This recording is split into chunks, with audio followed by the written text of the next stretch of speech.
was definitely heating up in Le Pavilion, but it wasn't because of the afternoon sun as the college teams prepared for action. A total of 13 squads were present. Of those 13, 8 were NCC rookies. TUP Taguig, Rizal Technological University, Philippine Women's University, Lyceum Laguna, Ateneo de Manila University, PUP Taguig, PUP Santa Mesa, and Emilio Aguinaldo College. Also on hand were Mapua, last year's first runner-up CCP, last year's second runner-up Perpetual, Adamson, and the defending champions UP Pep Squad. I'm here at the holding area where a lot of last-minute pep talks and primping is going on because in a few moments, these teams are going to be competing in the college division.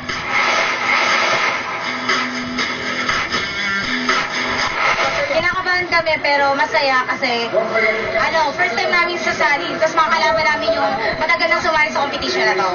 Bali, nag-prepare po kami about dito sa NCC, sa pagiging confident namin. Go team! Kaya natin to! We cheer! We fight! We cheer! We fight! For TUP Taguig Team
into that? After class, we practice our routine. So, para focus pa rin sa studies, pero kailangan namin malinis na performance lang. Kahit hindi ganun, pero malinis lang. Alright, and what was going through your head while you were performing for us? Parang nagpa-practice lang, ganun inisip namin. Kasi pag, inisip namin na laban to, parang, kami kakabahan. Now give me a beat. Let's go!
How do you make them part of your routine? By making our projections different and by making them relax in the routine.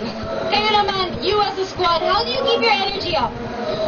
Pinapagaan namin mga sarili namin para magawa namin yung best namin. Bibigyan namin lahat for PWN, for God, and for ourselves. Talagang focus kami in practicing, give diets, talagang lahat. Talagang binigay namin and we trust God for this competition.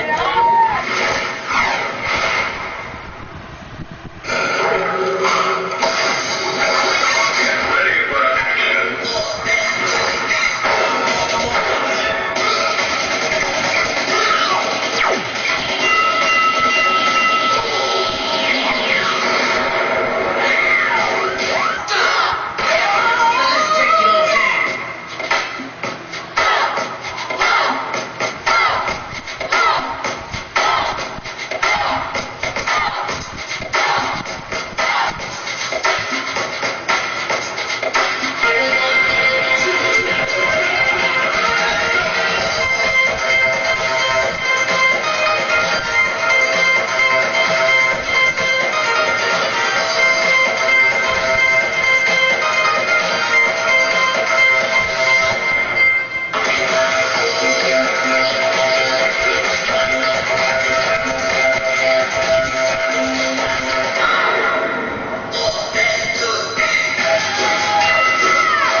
Mahirap kasi ang kasabay ng mga schedules for our practices is exam. So talagang time management and support talaga from the school. Yun talaga.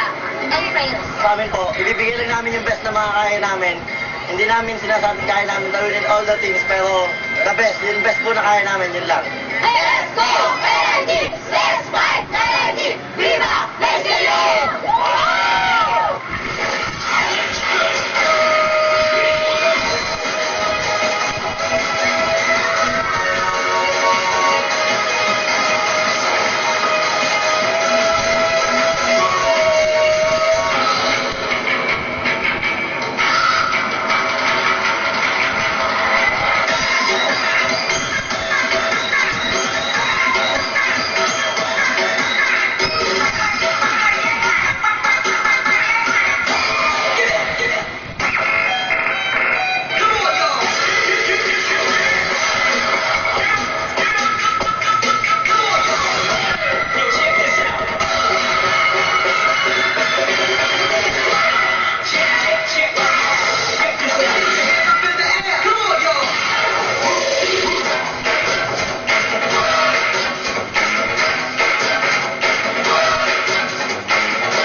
But it's just getting more intense as the next 5 teams prepare to compete.